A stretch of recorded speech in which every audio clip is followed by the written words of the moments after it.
على رسوله الكريم أعوذ بالله من الشيطان الرجيم بسم الله الرحمن الرحيم رب اشرح لي صدري ويسر لي أمري واحلل عقدة من لساني يفقهوا قولي واجعل لي وزيرا من أهلي اللهم فقهنا في الدين آمين ثم آمين.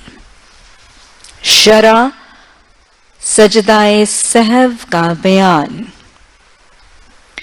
اللہ سبحانہ تعالیٰ نے قرآن میں واضح طور پر حافظو حفاظت کیا کرو اوپر اپنی نمازوں کے اس بات پر سختی سے پابند کیا کہ نمازوں کی فعل اور قول دونوں پر سختی سے پابندی کی جائے. جو ارکان نماز کے فرض ہیں، مسنون ہے، وہ قولی ہے یا فعلی ہے، ان کی حفاظت کا حکم قرآن میں جب آ گیا تو یہ وہ نظم، وہ تنظیم، وہ پابندی، وہ ضبط نفس نماز کی تربیت ہے. بہرحال انسان خطا کا پتلا ہے، بشر ہے، کمی کوتاہی کا امکان موجود ہے، تو اس حوالے سے نماز میں کمی اور کوتاہی کے احکامات کا یہ باب سجدہ سہو کے حوالے سے موجود ہے. سہو کا مطلب ہے غفلت، بے خبری اور دل کا کسی دوسری طرف لگ جانا. کسی چیز سے غافل ہو جانا، کسی چیز سے بالکل بے خبر ہو جانا، بس بھول ہی جانا. خطا، نسیان، بھول چوک میں دل کا، سوچ کا کسی اور طرف مائل ہو کے زبان اور عمل سے کوئی کمی کا معاملہ ہو جانا، یہ سجدہ سہو کی بنیاد ہے. نمازی نماز ادا کر رہا ہے، غیر ارادی طور پر بھول چوک، خطا، نسیان سے اس کا دل کہیں اور چلا جاتا ہے، اس کو کوئی چیز بھول ہی جاتی ہے، اور بے خبری میں نماز کے کسی عمل اور کسی قول میں اس سے کمی ہو جاتی ہے. یہ ہے سجدہ سہو کی بنیاد. نبی صلی اللہ علیہ وسلم قُلْ إِنَّمَا أَنَا بَشَرٌ مِثْلُكُمْ، بشریت کے تقاضوں کے مطابق آپ سے نماز میں بھول چوک کا معاملہ ہوا، اور ان پر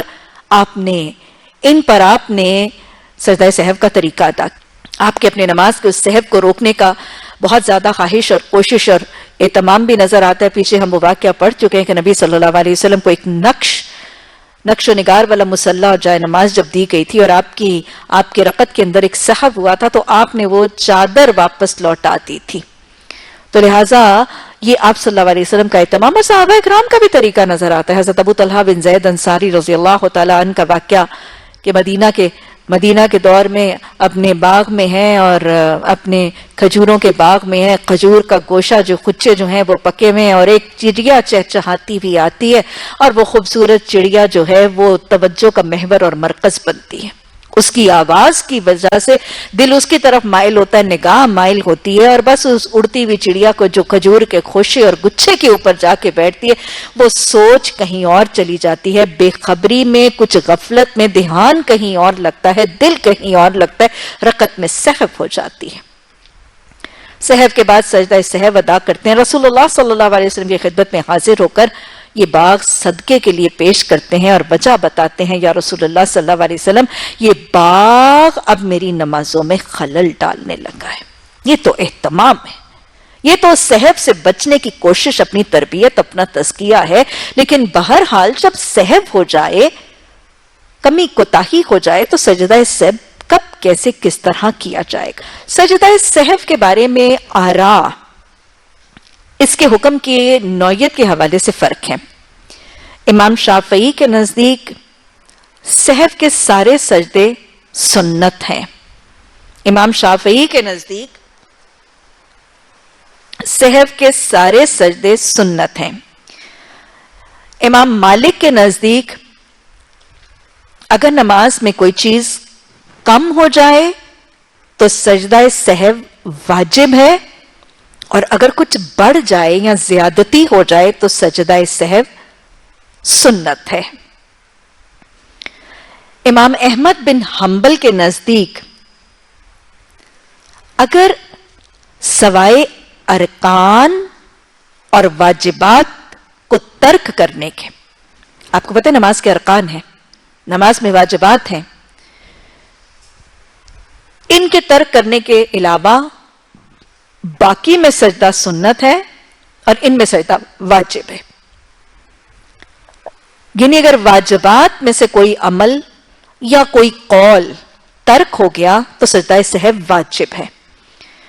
اور امام احمد بن حنبل کے نزدیک اگر مسنون عمل اور قول میں سے کچھ ترک ہو گیا تو پھر سجدہ سہو واجب نہیں، سنت ہے. گیا امام احمد بن حنبل کی رائے میں واجبات اور ارکان کو ترک کرنا، چاہے وہ قولی ہے چاہے وہ عملی ہے، اس پر سجدہ واجب ہے. لیکن اگر مسنون عمل اور مسنون قول کو ترک کیا تو پھر کیا ہے؟ پھر سجدہ سہو بھی سنت ہے، پھر واجب نہیں ہے. لیکن امام ابو حنیفہ کے نزدیک تمام کے تمام سجدے واجب ہیں. ہر قسم کا سجدہ، کسی قولی، کسی فعلی، کسی واجبات، کسی ارکان، کسی بھی حالت کی بے خبری اور غفلت یا کمی اور کوتاہی میں سجدہ واجب ہے. یہ امام ابو حنیفہ کی رائے ہے. سجدہ سہو کا طریقہ کیا ہوگا؟ حدیث سے اور سنت سے ہمیں مختلف طریقے وضع کیے گئے ہیں، اور یہ نمازی کی اپنی سہولت کے لیے ہے، اس کی آسانی کے لیے ہے، جس کو جو آسان رہے، جس کو جس وقت یاد آ جائے اس کے لیے ہے. سجدہ سہو دو حالتوں میں ادا ہو سکتا ہے اور دونوں ہی میں ادا ہو سکتا ہے، اگر نمازی نماز کی حالت میں ہے یا نماز سے باہر آ چکا ہے، یعنی سلام کے پھیرنے کے بعد. اگر نمازی نماز کی حالت میں ہے تو اس کے 4 مسنون طریقے میں آپ کو بتا دیتی ہوں، اور یہی وہ طریقے ہیں جو آپ نے عرف عام میں دیکھے ہوں گے. پہلا جو طریقہ ہمیں شاید اپنے ارد گرد مساجد میں بہت زیادہ کثرت سے نظر آتا ہے، وہ طریقہ یہ کہ اگر کسی بھی رکعت میں کوئی کمی ہو جائے تو ایک طریقہ تو یہ ہے کہ آخری رکعت میں جب نمازی تشہد کے لیے بیٹھے تو التحیات اور دوسرا کلمہ پڑھنے کے بعد ایک سلام پھیر لے. آخری تشہد میں سہو جہاں ہوا ہے اس رکعت میں نہیں، آخری رکعت میں، آخری رکعت کے تشہد میں التحیات اور اشہد ان لا الہ کی تکمیل کے بعد وہ ایک سلام پھیرے، 2 سجدے کرے اور پھر پورا تشہد پھر ادا کر کے 2 سلام پھیر لے. یہ پہلا طریقہ ہے، اور یہ طریقہ امام ابو حنیفہ کے نزدیک زیادہ مذکور ہے. دوسرا طریقہ کہ نمازی آخری تشہد میں سارا تشہد مکمل کرنے کے بعد، دعائیں پڑھنے کے بعد، 2 سلام پھیرنے کے بعد 2 سجدے کرے اور پھر 2 سلام پھیر لے. آخری تشہد میں سب کچھ ادا کرنے کے بعد 2 سلام پھیرے، جو اس کے روٹین 2 سلام ہیں، اس کے بعد 2 سجدے کر کے پھر 2 سلام پھیر لے. یہ دوسرا طریقہ. تیسرا طریقہ، آخری تشہد میں سارا کچھ پڑھنے کے بعد، دعائیں پڑھنے کے بعد، ایک سلام پھیرنے کے بعد 2 سجدے کرے سہو کے اور پھر 2 سلام پھیر لے. آخری تشہد میں تشہد کی سارے کلمات ادا کرنے کے بعد ایک دائیں جانب سلام پھیرے، پھر 2 سجدے کرے اور پھر 2 سلام پھیر لے. یہ تیسرا طریقہ. چوتھا طریقہ، آخری تشہد میں تشہد کے تمام کلمے ادا کرنے، دعائیں پڑھنے کے بعد سلام سے پہلے 2 سجدے سہو کے کرے اور پھر 2 سلام پھیر دے. یہ سب سے آسان طریقہ ہے، یہ سب سے آسان طریقہ ہے. آخری تشہد میں سب کچھ پڑھ لیا، سلام پھیرنے سے پہلے 2 سجدے سہو کے کیے اور بس 2 سلام پھیر دیے. تو گویا اگر ہم پہلا طریقہ دیکھیں جس میں آخری تشہد تھا، التحیات پڑھی گئی، اشہد ان لا الہ پڑھا گیا، ایک سلام پھیرا گیا، 2 سجدے کیے گئے، پھر اس کے بعد سب کچھ پڑھنے کے بعد 2 سلام کیے گئے. اس میں کیا ہے؟ اس میں ایک سلام زائد ہے اور التحیات یعنی تشہد دہرایا گیا ہے. یہ پہلا طریقہ ہے. ایک سلام زائد اور ایک تشہد زائد ہے. دوسرا طریقہ جس میں آخری تشہد میں بیٹھنے، دونوں سلام کے بعد 2 سجدے کرنے کے بعد پھر 2 سلام کیے گئے تھے، اس میں 2 سجدے بھی زائد ہیں اور 2 سلام بھی زائد ہیں. 2 سجدے بھی زائد ہیں، 2 سلام بھی زائد ہیں.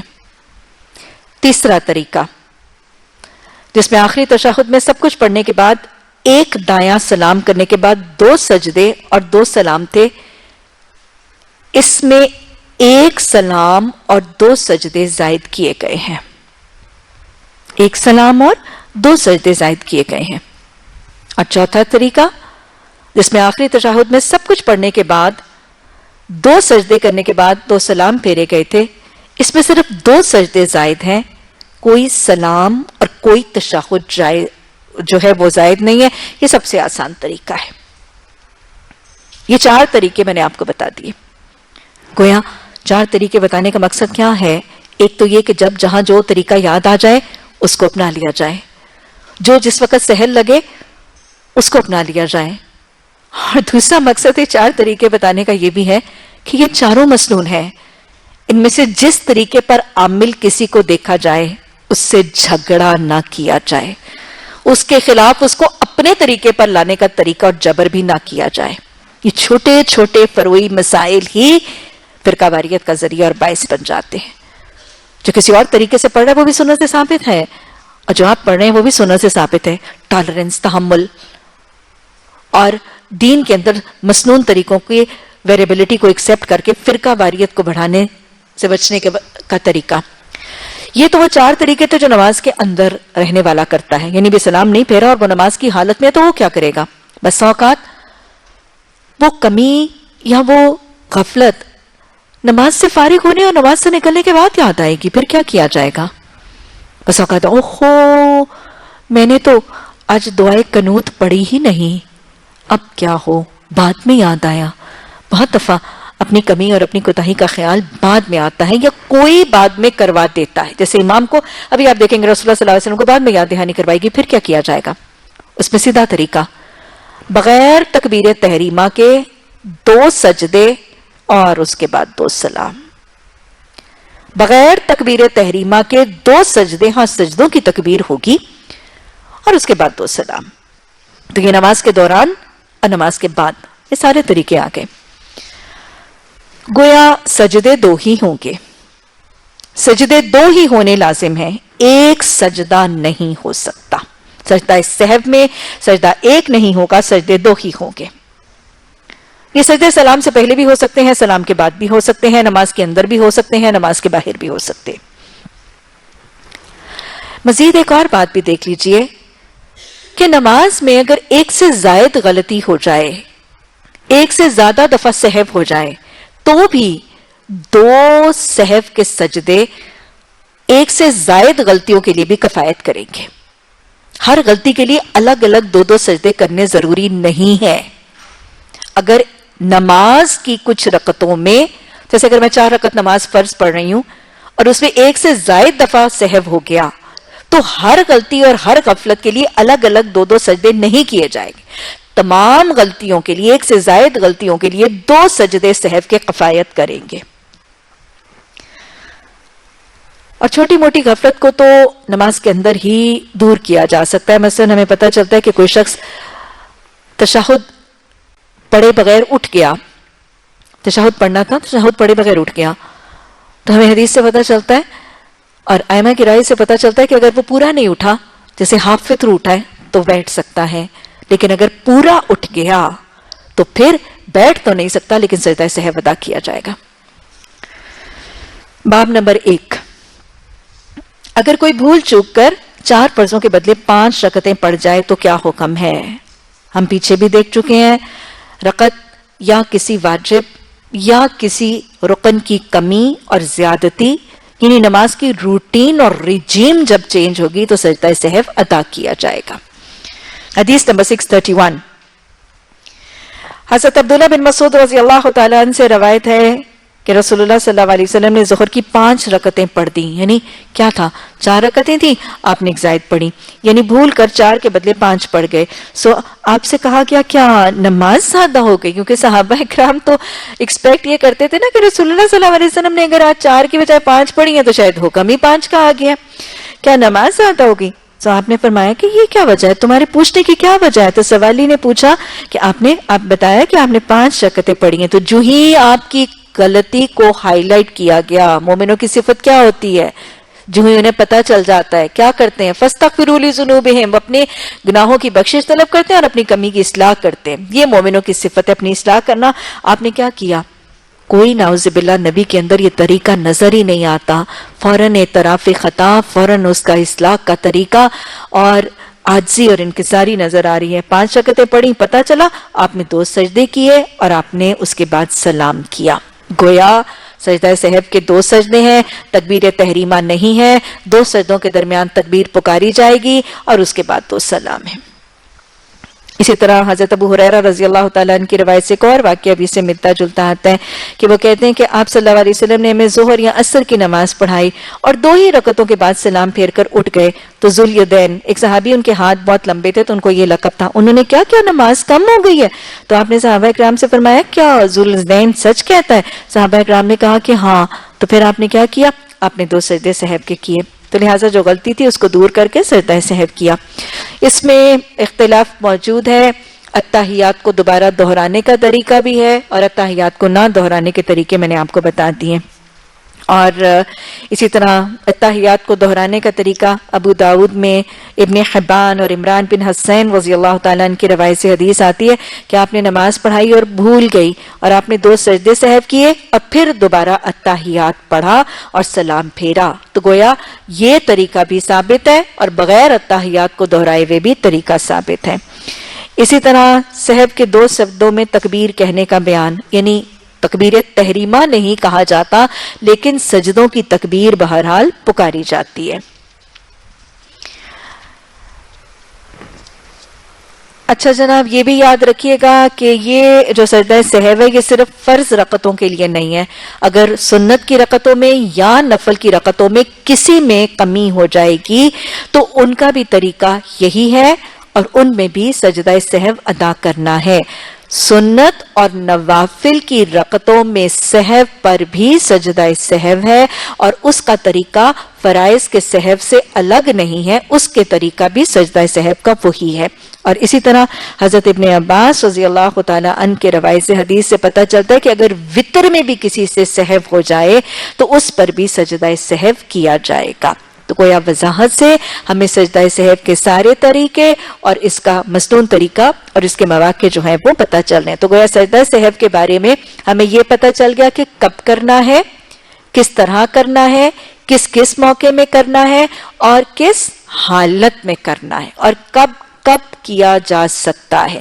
البتہ یہ یاد رکھیں کہ اگر کسی شخص کو اپنے نماز کے دوران یہ خلل ذہن میں آئے یا یہ گمان محسوس ہونا شروع ہو کہ رکعت کی تعداد کے تعین میں کنفیوژن ہونے لگے. مثلا اگر 4 رکعت نماز فرض کوئی ادا کر رہا ہے اور اس کو کسی رکعت میں یہ اشتباہ اور یہ کنفیوژن ہو گیا کہ اس نے 2 پڑھی ہیں یا 3 پڑھی ہیں, تو پھر اس میں کیا معاملہ کیا جائے گا. ہمیں حدیث سے پتہ چلتا ہے کہ اس کو کیا گمان رکھنا ہے, جتنی کم رکعتوں کی گنتی کا گمان ہے اس کو شمار کر لیا جائے گا اور نماز اس سے آگے ادا کر لی جائے گی اور اینڈ میں سجدہ سہو کر دیا جائے گا کہ این ممکن ہے کہ یہاں زیادتی ہو گئی تو لہٰذا اس حالت میں سجدہ سہو کر دیا جائے گا. مثلا کسی کو یہ اشتباہ اور کنفیوژن ہے کہ یہ میری دوسری رکعت ہے یا میری تیسری رکعت ہے, تو وہ کیا کرے گا, وہ ایزیوم کرے گا کہ یہ میری دوسری رکعت ہے اور دوسری رکعت کے آگے اسے جیسے پروسیڈ کرنا تھا وہ باقی کی نماز ویسے ادا کرے گا اور اینڈ میں کیونکہ این ممکن تھا کہ وہ دوسری نہیں وہ تیسری رکعت ہوتی اور 1 رکعت زائد ہو گئی, تو اینڈ میں ایسی کنفیوژن کو اس نے رکعت کی ادائیگی کے ساتھ تو دور کر دیا لیکن زائد رکعت کی کنفیوژن کی بنیاد پر اس نے سجدہ سہو کو دہرا لیا. اللہ سبحانہ تعالی ہمیں قرآن میں اور حدیث میں اور سنت سے نماز کے سارے طریقوں کو سمجھنے, ان کو اپنانے, ان کو یاد رکھنے, ان کو شرح صدر ہو کے لوگوں تک پہنچانے اور ان تمام رویوں کے ذریعے اپنے نماز اور اپنے عبادات میں حسن پیدا کرنے کی توفیق عطا فرما دے. ربنا لا تزغ قلوبنا بعد إذ هديتنا وهب لنا من لدنك رحمة إنك أنت الوهاب. آمین.